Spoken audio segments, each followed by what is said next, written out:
People start playing the recorder at many different ages and stages in their lives.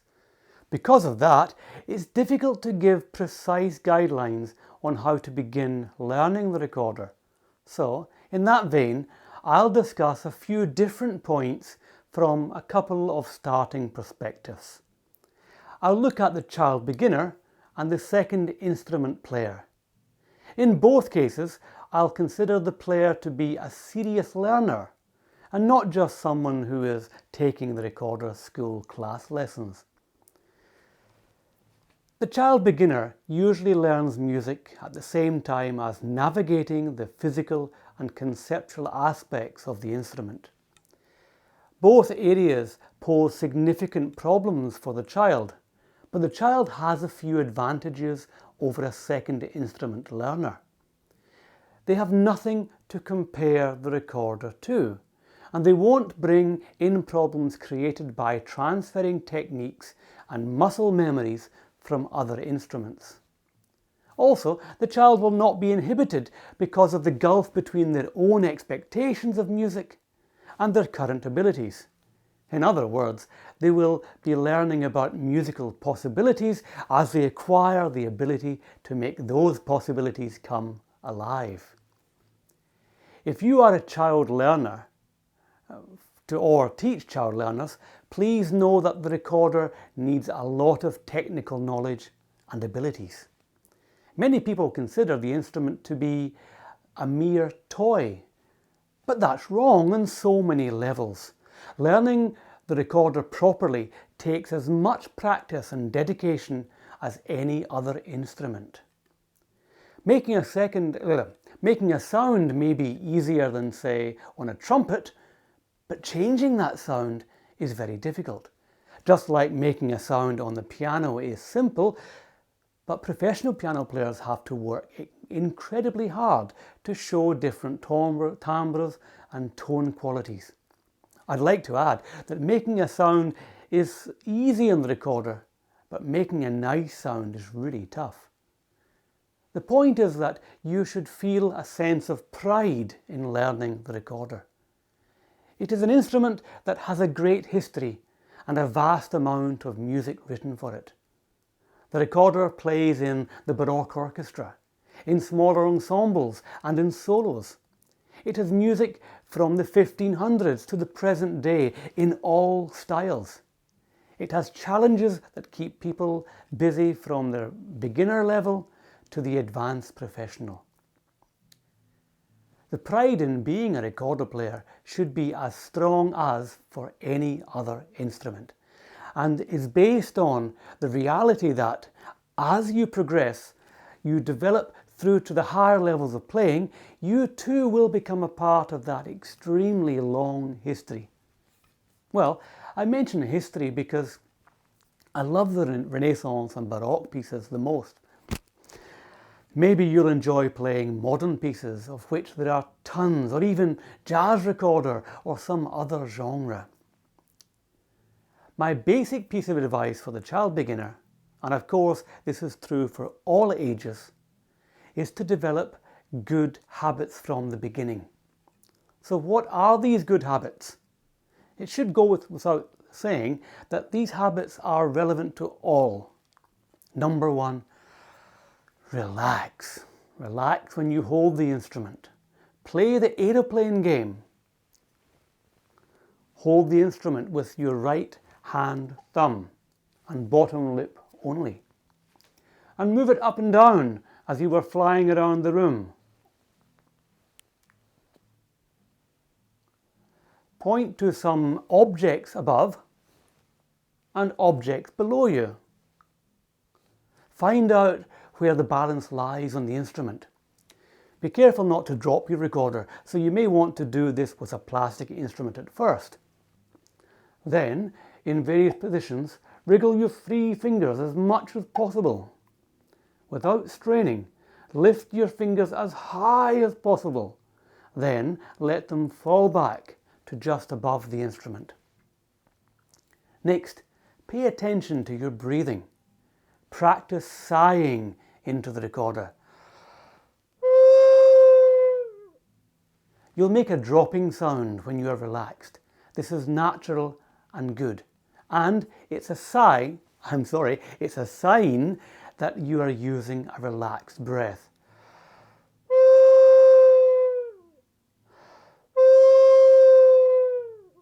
You're relaxed. This means that you don't blow into the recorder. You sigh into it. The beak of the instrument takes your breath and guides it to the fipple, the sharp edge that makes the sound.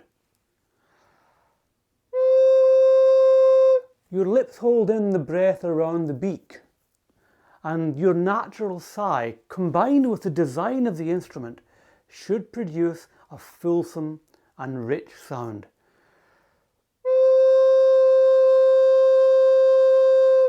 Don't hold back the sigh, but you'll need to regulate the amount of sigh for each note.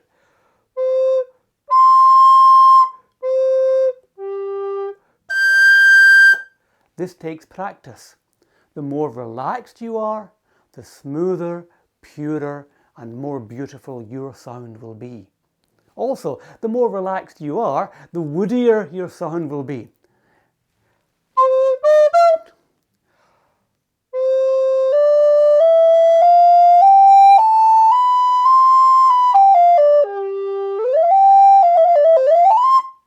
If you push the air as a blow, you will sound screechy and plasticky. Aim for a pure, relaxed sound.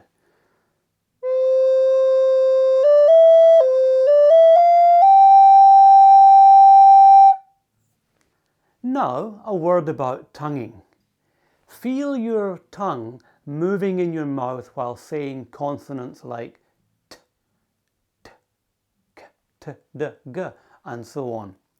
You will realize that certain tongue positions block the air and others let the air come through. When your tongue is in the t position, the air is blocked. It's only when you make a vowel like a or e after releasing the tongue, that a sound is made. Ta, ti. I'll make another video on this point, but here I can say that tonguing has two parts. One part is where the tongue blocks the air, and another when the air is released. I call this the stop and start tongues. We don't simply say t to play a note. The t is actually a tu or a t or a ta or some other vowel. The note comes on the u, e or a part of the tonguing. So experiment with whichever tonguing works for you. Whichever piece you are playing, practice playing it, the whole piece with a t tongue. Change the vowel to u, then to an e, then to an a.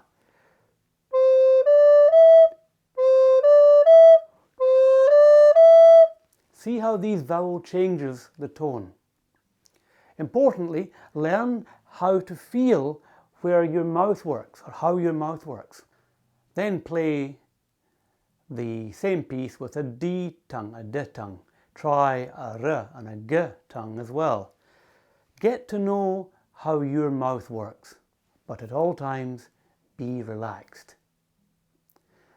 A famous recorder player and teacher, Walter van Houwe, wrote about the importance of being relaxed. He said that recorder players get a thick waist because we are so relaxed around the belt line that our stomachs end up looking like a beer belly.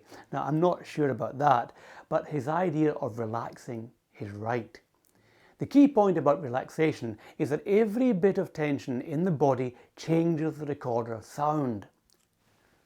So in the very beginning of learning how to play, focus on where the tension is in your body. You may not recognize all tension at first. In fact, you'll only become aware of some tensions bit by bit. It's like an onion. The more that you spot that you are tight, the more places that you'll see are also tight. This is the life of a recorder player. I like to take the long, relaxing bath. When I'm in the bath, I'll sing a song in as relaxed manner as I can. Then I imagine that I'm playing the song in the same way. I'll imagine bringing the recorder to my lips and holding it in the same relaxed way. This little exercise helps me see which parts of my body get tense when I just think of the recorder. My lifetime task is to reduce that tension. To be honest, there is more to using tension and relaxation than this, but this is an important start. The second piece of advice I'll give you is to listen and read. Listen to as many players as you can on YouTube, and don't forget to buy the recordings of the ones you like. But read books on the recorder. A very good one to start with is The Recorder Today by Ivo Kelly, and of course Kenneth Wolowitz's The Recorder Book. These are great resources. You can learn about the history, the technique, the music and the players. Very inspiring stuff. All of the information so far applies to second instrument players, but they face other challenges as well. Let's look at a few of them and how we may approach those challenges. Imagine, if you will, watching a video of an ensemble playing, but the sound is turned off and you can see but not hear this ensemble. This particular ensemble is dreadful in reality, but each player feels the power of their music intensely. Their bodies move in time with the music. The facial expressions are magnificent to behold. Just by looking at them, you'd imagine that they are playing the most powerful music ever. The actual sound is, as I've said, quite dreadful. But these players cannot hear their own sound. They live inside their minds and experience, not in their actual sound, but the sound that they imagine that they are making. One of the greatest challenges for any musician is to become sensitized to their own actual sound. Without a clear and truthful knowledge of our own sound, we cannot succeed as musicians. We need to know how we sound. If you already have proficiency on another instrument, a challenge to you will be to stop your imagination or knowledge of how the music should be and learn to hear your actual recorder sound. When we know how something should be, that knowledge lives in our minds. There is a perceptual mechanism in our ears and brain that experiences sound waves and transfers them into musical meaning in our mind. We do not experience the music directly. The physical sound world must be interpreted by our mental minds into music.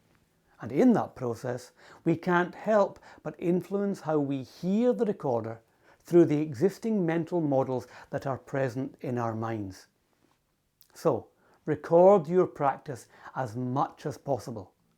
I'd recommend micro recordings, whereby you record a phrase length section and listen to that. Doing this may be frustrating, so you may want to limit this kind of practice. But the more that you can record, the more attuned your listening will be to the reality of your recorder sound and playing. On the point of frustration, second instrument players also feel the gulf between their advanced abilities on their main instrument and their current abilities on the recorder. This is understandable, but don't let that frustration hinder you too much. It's probably better to convert the frustration into a model of how the piece can be played as a motivational tool. In terms of precise technique of listening, be careful of how your first instrument's technique may blind you to what is good for the recorder. Brass players may blow far too much through the instrument, although really good ones also use a sigh breath and can easily adapt that into the recorder playing. Flute players also tend to overblow the recorder, and in my experience, oboists underblow. The place of the tongue shouldn't be too different, but if you are a high brass player, be careful of the articulation effect with your tongue strike on the palate. The biggest conceptual difference between the recorder and modern wind instruments is in the fingering system. Fundamentally, the fingers are relaxed on the instrument. This contrasts with the downward pressing required for the trumpet valves and the flute and the clarinet keys. Without reconceptualizing your fingering movements, other wind instruments typically introduce a much higher level of tension and force when playing the recorder. In my humble experience, I've found that I've learnt quite a bit from this increased force. It can be exhilarating, but at the end of the day, when the same power is introduced into the recorder via a powerful relaxed sigh breath, the effect is much more. Here's me pushing.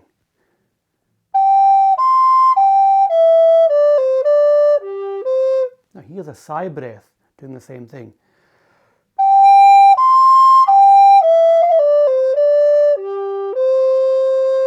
Very relaxed, much more powerful. Before I realised the fundamental basis of the relaxed breath in my own playing, I never felt that I could make a recordery sound. There was always something idiosyncratic or just odd with my sound.